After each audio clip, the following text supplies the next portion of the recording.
Halo teman-teman, berjumpa lagi di channel hobi kita 86. Oke, kali ini bahasannya adalah kita kultur kutu air lagi. Jadi sebenarnya tutorial ini permintaan ya dari sahabat hobi kita.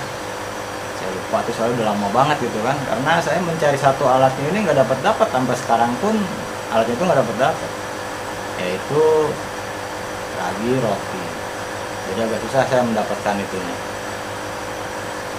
Makanya dalam pembuatan fermentasi ini saya tetap menggunakan WM4. Jika teman-teman ingin menggunakan ragi roti, itu ada perbandingannya 1 kilo ampas kelapa dicampur dengan 1 butir ragi roti. Sedangkan jika teman-teman ingin memakai seperti saya, memakai M4, itu bisa dikira-kira saja ya, untuk 1 kilo mungkin bisa 3 tutup botol bagian luar. Oke, sebelum kita lanjutkan bagaimana cara membuat fermentasinya, di sini saya akan menjelaskan dulu. Mungkin juga perlu ya, baru ya, untuk sahabat-sahabat yang baru mampir ke channel saya, kenapa sih saya kultur selalu gagal gitu. Jadi teman-teman harus perhatikan nih, kadang-kadang kita lupa gitu kan. Yang teman beli untuk starter, ya untuk starter kultur yang teman-teman beli itu di pedal untuk starter, itu sudah berapa lama di dalam plastik? Di dalam plastik udah berapa lama gitu teman-teman ya. Mungkin penjual kutu air itu sudah mencari dari hari sebelumnya gitu kan. Dari sebelumnya sudah dicari, lalu mereka tampung dulu, setelah ditampung diganti air, disortir lagi ya. Bisa jadi yang teman-teman terima itu sudah 24 jam di dalam plastik. Jadi bisa dibayangkan gitu kan bagaimana bertahan hidupnya kutu air itu. Dan saat teman-teman gunakan sebagai starter, kutu air itu sudah lemah gitu teman-teman ya, sudah lemah, sehingga pas teman-teman coba kultur, bukannya malah berhasil, kutu air itu malah mati. Nah, jadi itu salah satu penyebabnya ya, selain daripada kualitas air dan makanan yang kita berikan. Dan saya juga akan menjelaskan nih, apa sih rahasianya supaya kutu air itu booming? Nggak ada rahasianya itu. Kutu air itu pasti booming. Kutu air jika diganti air baru, otomatis dia akan brojol, nah beranak. Jadi nggak ada rahasia-rahasiaan. Selama kutu air itu kondisi tubuhnya fit gitu ya, sehat, kuat gitu, nggak sedang lemah, jika dia diganti masuk ke air baru, dia akan langsung pecah teman-teman. Jadi nggak ada. Sedang makanannya apa sih? Makanannya itu, kutu air itu unselected feeder. Jadi dia nggak milih-milih makanan. Apapun yang masuk ke mulutnya itu akan dimakan olehnya gitu. Jadi pakai apa aja bisa gitu kan. Cuman memang ada yang terbaik gitu makanannya, agar kutu air ini supaya sehat dan cepat besar. Di sini saya akan juga jelaskan khusus untuk teman-teman yang ingin kultur air kultur kutu air liar, Moina SP yang liar, itu diwajibkan teman-teman mengkulturnya di outdoor. Paling enggak kutu air itu harus terkena matahari selama sampai jam 12 siang. Beda dengan teman-teman mengkultur Moina macrocopa gitu ya, itu bisa dalam ruangan. Karena apa teman-teman? Untuk kutu air ini itu sudah bisa saya pastikan pasti tercampur dengan kutu jet. Kutu jet itu dapat menghambat pertumbuhan kutu air. Kenapa? Karena kutu jet adalah kanibal atau copepoda atau siklop, sama aja ya. Jadi dia akan memakan kutu air. Untuk mengurangi copepoda ini atau kutu jet ini diperlukan sinar matahari teman-teman. Oleh karena itu keberhasilan kutu air ini yang bagus itu adalah minimal terkena matahari sampai dengan pukul 12 siang. Jadi saya juga nggak tahu kenapa, karena saya sudah coba-coba gitu beberapa kali saya percobaan, memang untuk kutu jet ini bisa ditekan berkembang biaknya itu dengan suhu tinggi gitu, atau 30 derajat Celcius. Jadi ya jika terkena matahari sampai jam 12, maka populasinya itu akan menurun dan mungkin malah bisa hilang. Untuk kutu air ini itu sangat mudah untuk supaya menjadi booming, boom gitu kan, jadi besar. Itu mudah, yang susah itu mempertahankannya. Karena apa? Air yang kita gunakan itu tidak bisa kita gunakan selamanya, teman-teman ya. Jadi agar teman-teman mengkultur, selain wadah media dasarnya itu bukan tanah, saya jamin nggak akan kuat lama. Paling lama 2 minggu, paling lama lagi 3 minggu. Itu kutu air lama-lama akan hilang. Jadi dia akan mati sedikit-sedikit airnya hilang. Beda dengan jika teman-teman mengkulturnya di dasarnya itu tanah. Jadi airnya itu selalu meresap ke tanah dan akan ditambah dengan air baru, gitu kan? Jika teman-teman mempunyai pembuangan air. Jadi seperti itu teman-teman ya. Jadi airnya itu harus selalu baru. Terus masalah ketinggian air, sebenarnya nggak ada ketentuan. Masalah ketinggian air ini nggak ada ketentuan. Teman-teman bisa lihat di sawah-sawah gitu, di galangan ya istilahnya, itu bisa lihat kadang-kadang di air 5 cm pun kutu air banyak menggumpal. Jadi nggak diharuskan juga sebenarnya airnya harus tinggi seberapa gitu kan. Jadi sesuaikan saja dengan media kultur yang teman-teman punya. Untuk dari penelitian sih saya pernah baca itu sekitar 15 cm. Karena di daerah Pulau Mas itu pedagang kutu air tuh nyari itu semua tuh, danau Pulau Mas namanya, danau apa saya lupa ya. Itu di danau itu justru kutu air itu adanya di tengah-tengah. Nggak mungkin kan danau itu tengah-tengah itu dalamnya cuma 50 cm, nggak mungkin. Pasti itu bisa 2 meter 3 meter. Tapi kutu air itu adanya tengah-tengah. Mereka tuh memakai gantar-gantar panjang tuh, 5 meter 5 meter untuk mencapai ke tengah mengambil kutu air. Jadi nggak ada hubungannya dengan ketinggian air.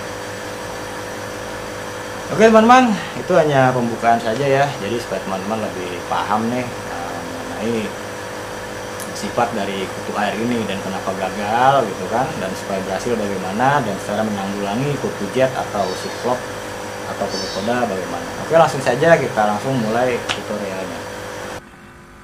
Oke teman-teman, inilah bahan-bahan yang kita perlukan ya. Wadah kosong, ampas kelapa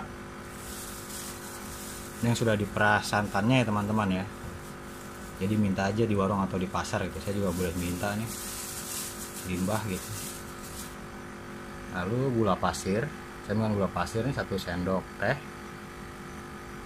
Y4 ini yang harus teman-teman gunakan adalah Y4 pertanian ya. Jangan menggunakan Y4 yang lain, karena kalau Y4 yang lain tuh nggak bisa untuk fermentasi gitu. Jadi fermentasi untuk ini ampas kelapa ini kita memerlukan Y4 pertanian.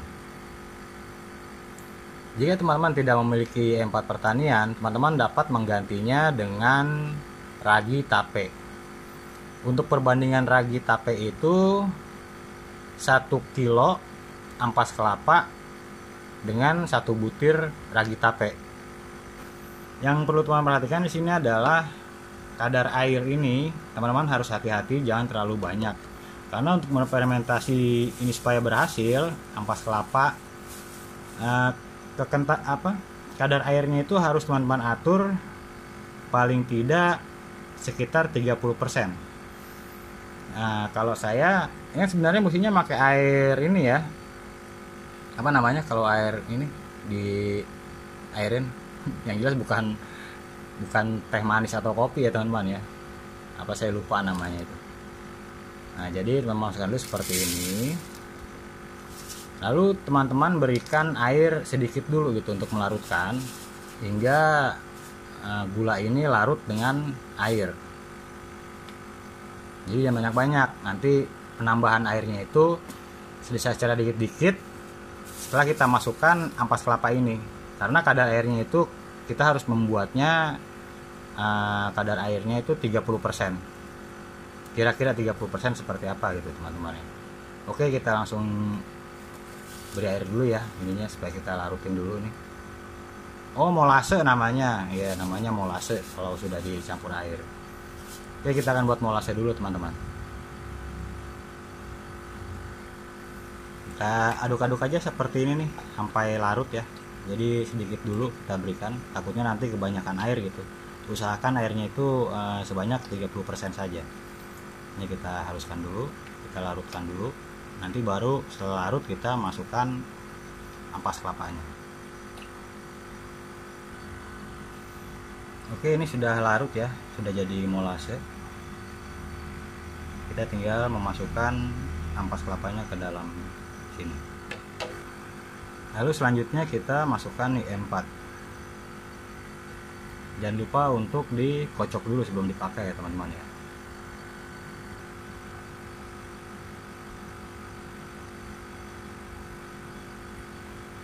Kalau untuk 1 kilo, teman-teman gunakan 1 kilo itu ya, jika menggunakan IE4 ini takarannya bisa pakai sebanyak 2 tutup botol ini untuk 1 kilo. 2 tutup botol ini untuk 1 kilo ampas kelapa. Sedangkan untuk gulanya, untuk pemilihan molasenya itu untuk 1 kilo teman-teman bisa berikan 3 sendok teh gitu. Lalu teman-teman cairkan supaya menjadi molase. Oke, setelah ini kita akan aduk. Jika ini kurang air, maka kita akan tambah. Tapi hati-hati jangan sampai terlalu banyak, karena jika air ini terlalu banyak, maka akan menyebabkan kegagalan fermentasi. Jika terlihat kurang air seperti ini, teman-teman menambahkan air, tapi sedikit demi sedikit ya, jangan terlalu banyak, takutnya kebanyakan malah kebanyakan gitu. Dikit-dikit aja, dikit-dikit dulu, aduk lagi, dikit aduk lagi sampai dengan kadarnya 30%. Jadi kira-kira ini kita remas gitu ya, kita remas terus kita lepas. Itu tidak pecah dia. Jadi jika ampas kelapa ini kita taruh tangan lalu kita remas gitu, kita kepel-kepel gitu, lalu kita lepas dan dia nggak pecah gitu, tetap menggumpal. Nah itu diperkirakan 30% seperti itu kadarnya.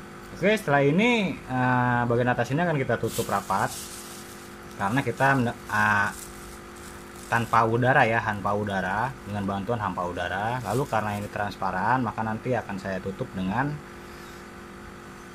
plastik ataupun kain gitu ya, supaya nggak ada cahaya matahari masuk. Kemudian bagaimana kita tahu ini sudah jadi? Nah, ini kira-kira fermentasi ini akan berhasil atau tidaknya di 3 hari atau di 4 hari. Nanti kita akan lihatlah setelah 3 hari atau 4 hari seperti apa hasil fermentasinya, apakah berhasil atau gagal. Ini adalah penampakan fermentasi setelah 1 minggu. Jadi sebenarnya di 4 hari itu sudah jadi. Tandanya jadi dari mana? Jadi teman-teman perhatikan di dalam sini. Jika teman-teman perhatikan di dalam sini tuh seperti terlihat tumbuhnya jamur gitu, putih-putih. Cuman saya nggak bisa jelas nih karena ini banyak embun gitu ya. Jadi tidak bisa terlihat jelas.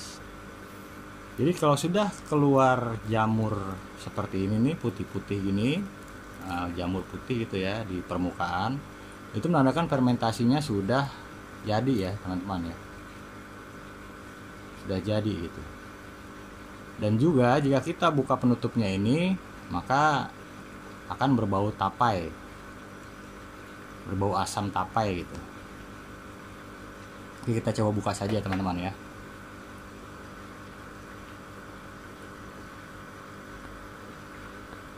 Jika dibuka seperti ini, jika teman-teman mencium aroma ini, dia akan berbau tapai teman-teman, asam tapai, wangi gitu. Nah itu sebenarnya bisa lihat ya, itu jadi agak-agak putih-putih gitu, tajam ya. Nah itu jamurnya putih-putih itu teman-teman ya. Nah ini menandakan fermentasi ini sudah jadi. Tinggal kita masukkan ke dalam kain, lalu kainnya kita beri pemberat. Dan ini sudah siap untuk menjadi makanan kutu air. Oke, jadi kira-kira seperti ini teman-teman nih. Nah, seperti ini teman-teman masukkan, lalu berikan pemberat supaya tenggelam. Tapi jika nggak ada pemberat juga nggak apa sih, asal tenggelam aja begitu. Asal begini aja nggak apa-apa kok. Nah, nanti setelah dimasukkan starter, jadi teman-teman bisa setiap hari dengan cara menekannya seperti ini teman-teman nih. Nah, setiap hari itu ya. Nah, itu kan keluar tuh. Nah, jadi itulah makanan dari putir yang sudah fermentasi di sini setiap hari. Oke, kita langsung masukkan aja starternya ya. Kebetulan starter saya juga cuman sedikit nih, jadi kita coba saja. Yang penting hati-hati di sini teman-teman, jangan sampai terbawa yang namanya si kutu jet. Oke, ini adalah penampakan hari kedua menggunakan ampas kelapa yang difermentasi. Nah, jadi dia akan timbul seperti ini nih, seperti lemak-lemak seperti ini. Sepertinya ini harus kita bersih-bersihkan sedikit ya, supaya kutu airnya ini nggak ada yang kesangkut-sangkut gitu, nggak ada yang nyangkut-nyangkut ke sini. Seperti ini posisinya bakal banyak nih di sini kalau dari pembusukannya seperti ini. Ini kita coba rapikan dulu ya, sambil kita lihat perkembangan kutu airnya.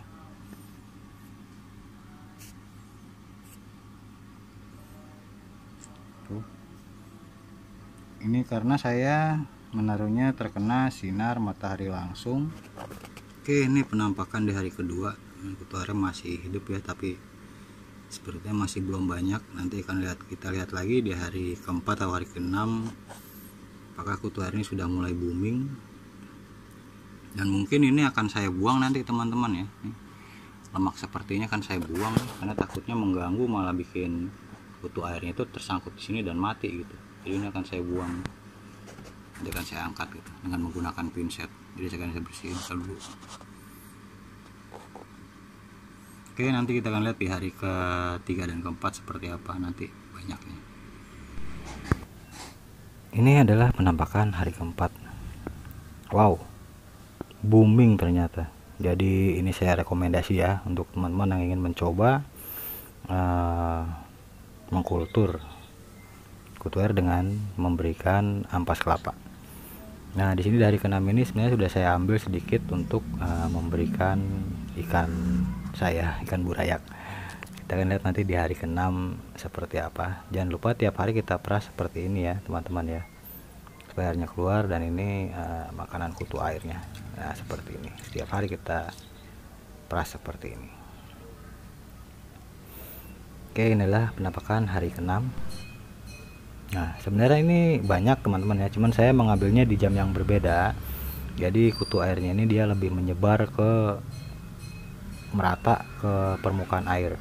Ini penuh nih sebenarnya permukaan air nih, tidak seperti yang di hari keempat. Saat itu masih pagi, jadi kutu air masih berkumpul. Oke teman-teman, sampai di sini aja tutorialnya. Terima kasih sudah berkunjung ke channel saya. Salam sukses selalu. Hobi kita 86.